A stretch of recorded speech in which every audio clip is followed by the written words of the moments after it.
Bismillahirrahmanirrahim. Alhamdulillah.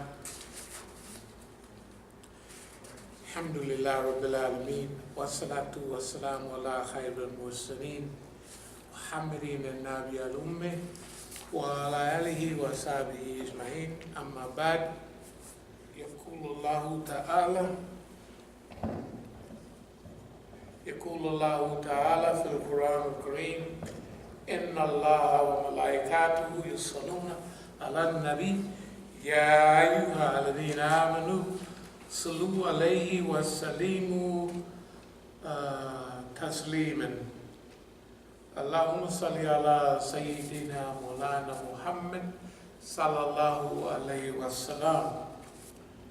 There's a few ayats in the Quran that will be able to justify and explain the talk tonight by the English meaning. Invite all to the way of thy Lord with wisdom and beautiful preaching, and argue with them in ways that are best and most gracious. For the Lord knoweth best who have strayed from his path and who receive guidance. And if you do punish, then punish with the like of that which you were afflicted. But if you show patience, that is indeed the best course for those who are patient. And do thou be patient, for thy patience is but from Allah. Nor grieve over them, and distress not thyself because of their plots. For Allah is with those who restrain themselves and those who do good. This short rendition from the Quran is a very comprehensive statement from Allah, and it gives a policy. And that policy relates a lot to where we are right now. We talked before about challenges and obstacles. We talked about in ancient times there were rivers and mountains and great valleys. And on the one side of one river, people spoke a language, on the other side they spoke another.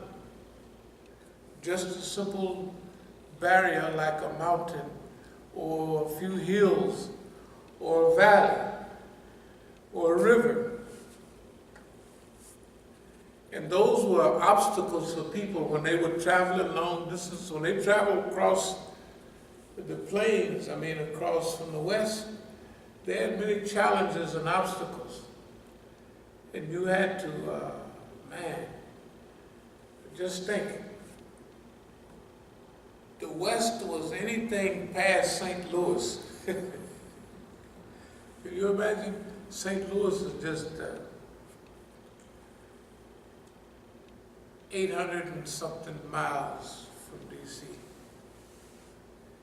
And the rest of the United States, when you get to Kansas City, when you get to St. Louis, you're not even beginning, you're just beginning your journey. Like when I drive from here, one of the goals is I get to St. Louis at such and such time, I get to Indianapolis.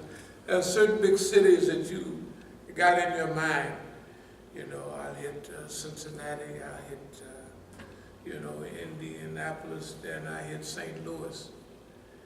Then after you hit St. Louis, you go all the way across Missouri. It was about 250 miles, that's all. Now, those cities were popular in the old days.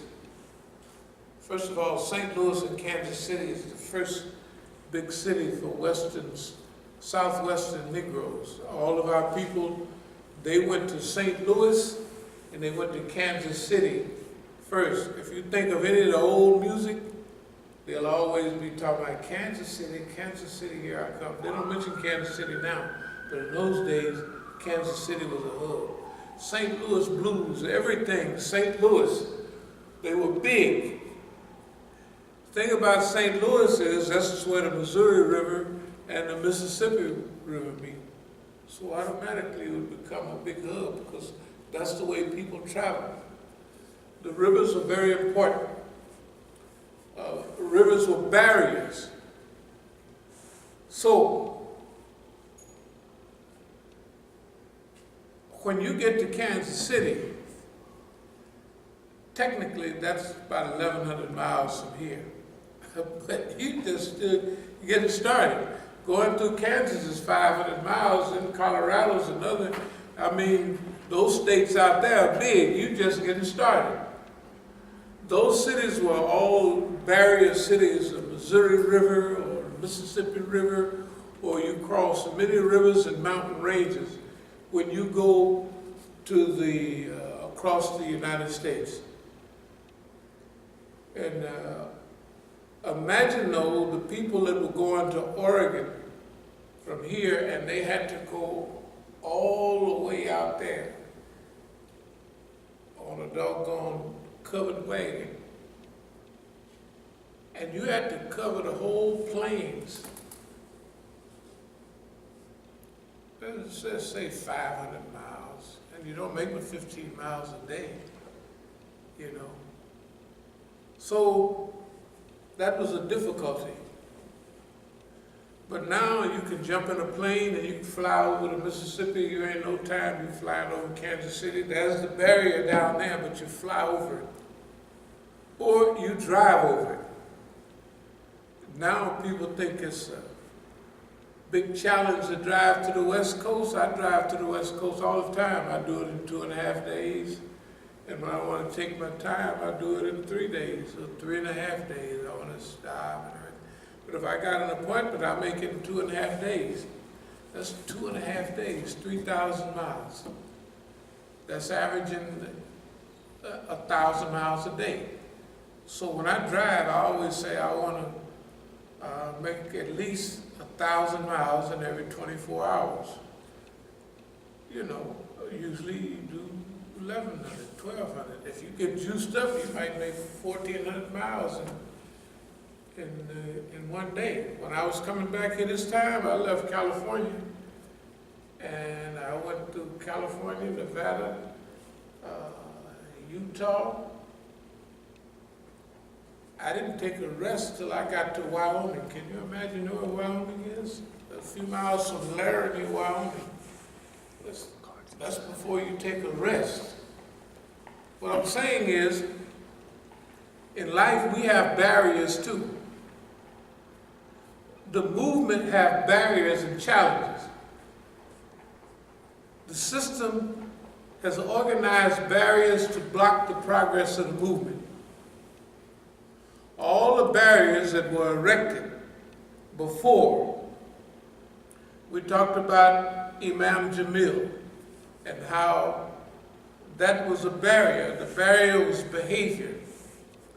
The barrier was not arrogance, but a good picture, self-esteem, and wouldn't allow people to challenge that.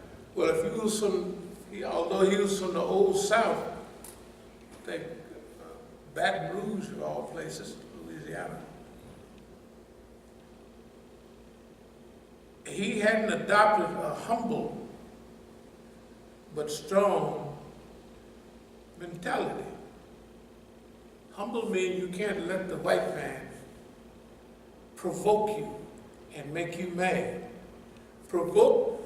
Provocation means that he does something to you and make you react the way he wants you to react, not the way you want to react. So you have to be very careful about allowing people to provoke you. So that barrier that they set up caused them to react. The Dar al-Islam movement, with Imam Yahya Abdul-Karim, what they did to him, what they did to that movement, caused it to shatter because they couldn't cross the barrier. They were good people, but they didn't have the experience. Now, one thing I learned in the period of rebellion, the gangster Negroes was 5 and 10 times as sharp as the revolutionaries. The revolutionaries didn't know how to hustle, didn't know how to make money. They were paper organizers. But the gangsters that ran an organization. They all ran. When I got to Algeria, I looked at them, I told them right away, you can't have no revolution. Y'all going down, you chasing all the ladies. And I didn't know, I said, those people, I was a Nation of Islam type Muslim, but I said, those people wearing them veils, they was wearing niqab then in Algeria. Those were the women that the Negroes was going after. And since the Negro was juiced up a little more than the Arabs, the word got around, catch yourself a Negro when you off, you know. And they rolled with that, and that's what got them through out of Algeria. The other thing was, they're a revolutionary organization, and all the other people are practicing revolution. It's from South Africa, from Zimbabwe, from everywhere, that they was in Algeria learning rebellion. Learning fighting techniques, bombing techniques, organizational techniques, because Algeria was liberated. The Negro was going down to the Rue de Douche Mourad buying hashish. And I came there as a gangster, you know, supporting revolution. I said, y'all can't. I told him, I said, there's a white girl up there. I said, that's the secure area. I said, it took me for a month to get up there. I said, a white girl come in, I saw her hanging over the roof on the veranda with a cocktail or something. So you can't practice no revolution like that. And you can't be going down buying hashish every day, getting ready for no rebellion. The point is, the challenges that people put up for the movement, they were not prepared for those obstacles. It's not only heroin and cocaine and everything for black people. When they dropped heroin on everybody, a lot of big Negroes got rich, big rich. In New York in the early 70s, they had what they call Rolls Royce kids. You know why? Rockefeller put a law out that said if you're under 18, you can't go to prison for a long time for selling drugs. So all the big gangsters got teenagers to sell their drugs for them. Call them Rolls Royce kids because they couldn't get much time. That was 70, 71, it was 71, 72, 73, it was big. 74. In California, the Negroes got rich. But by 1975, they came out with freebase. I don't know if y'all remember freebase. The thing that burned Richard Pryor. Remember Richard Pryor was getting burned up all the time. He got burned up twice. That was cocaine. Because the way they was doing cocaine then, they'd take the cocaine, put it in a little vial, a little test tube, a little water in there, put a little ether, put a little cocaine, and then heat it, and it would fizz. Then it would become an oily line in that liquid. You take an eyedropper, everything above the oily line was cocaine. You drop it on there. We used to use that in South America to measure, to test cocaine. Here's why. If you put 1 gram of pure cocaine in that mixture and it fizzes and you drop it out, when you put it on a scale, you're going to get 1 gram of cocaine, of that stuff back. 10/10. If you cut it one time, half, you're going to get 5 grams. I mean 5 points, a half a gram. If it's 80% raw, you're going to get 0.8 of a gram. Perfect measure. Then the Negro, the white man told him, he said, why don't you just smoke that stuff? And cocaine used to be benign. Cocaine, only the rich people did it and snorted it. Didn't hurt nothing. And if you got a little broke, you just stop blowing and you go bring your money back up. But when they bought that pipe in, I came home and in 76 and everybody was telling me, man, you gotta try this freebase. So I looked at what they did. I said, man, that's a tester. But I looked at everybody that had been big, rich, heroin, cocaine dealers. What I found out was, however much money you got, and you start freebasing, you're gonna finish that off. If you got $10,000, you're not gonna stop till you smoke it up. You couldn't smoke up cocaine. It's not cocaine like that. But it was something to destroy. The niggas that got big, the white man always come with something new to destroy their bigness. And all them big Negroes slid off the hill. All Hollywood, they slid off the hill. Back to barriers. Well, what does this mean to us? All the barriers that the system put up for us, we just walk right on through them.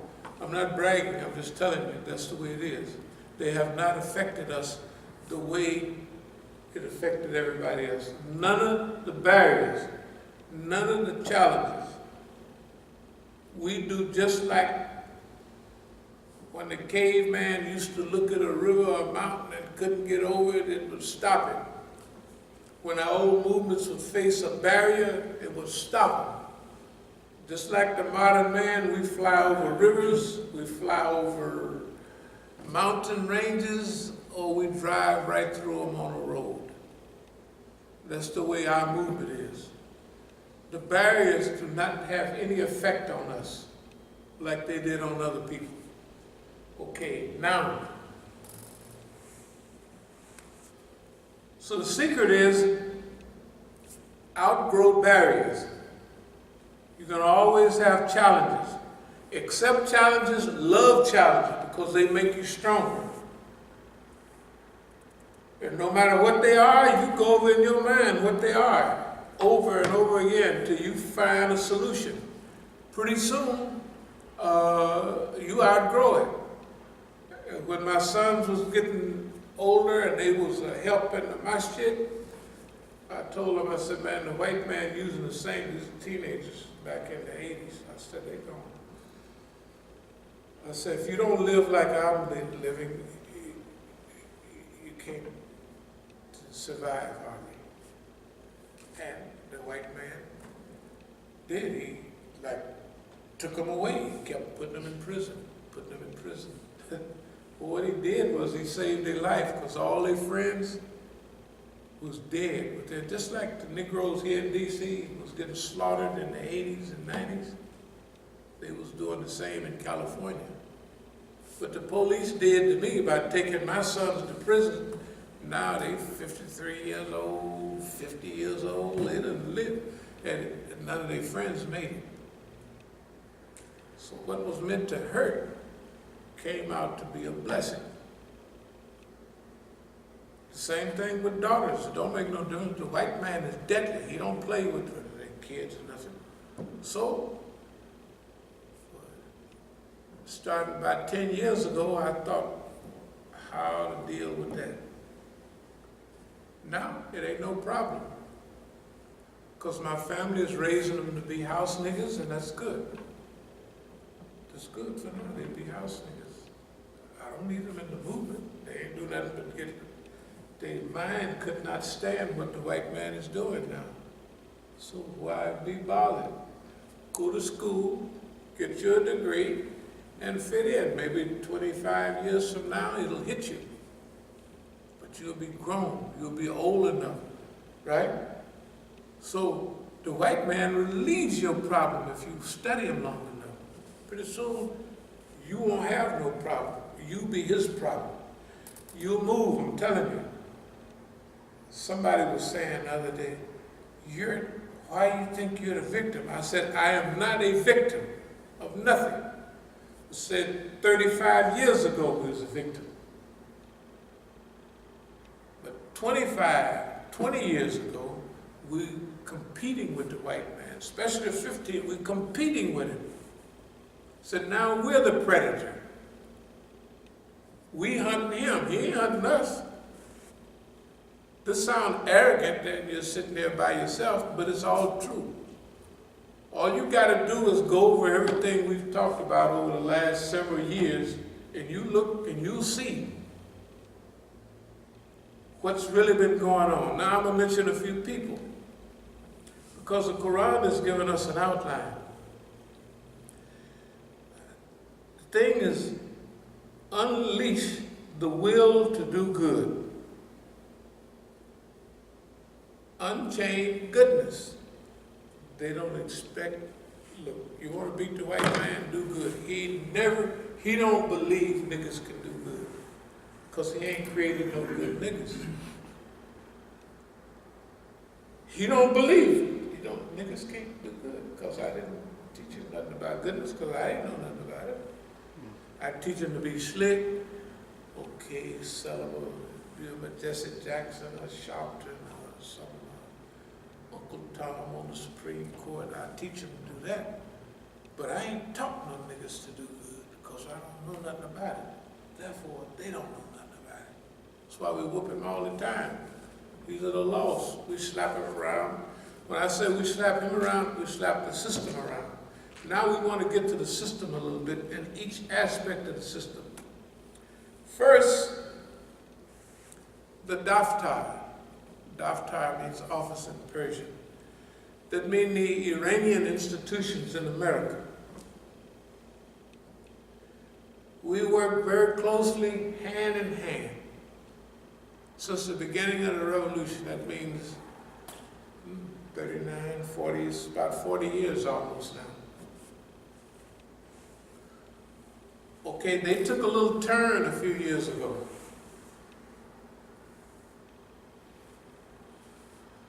So, their behavior is not the Iranian institutions in the United States are not controlled and managed by revolutionary forces. They are controlled by counter-revolutionary forces. We didn't talk to them for 10, 15 good years.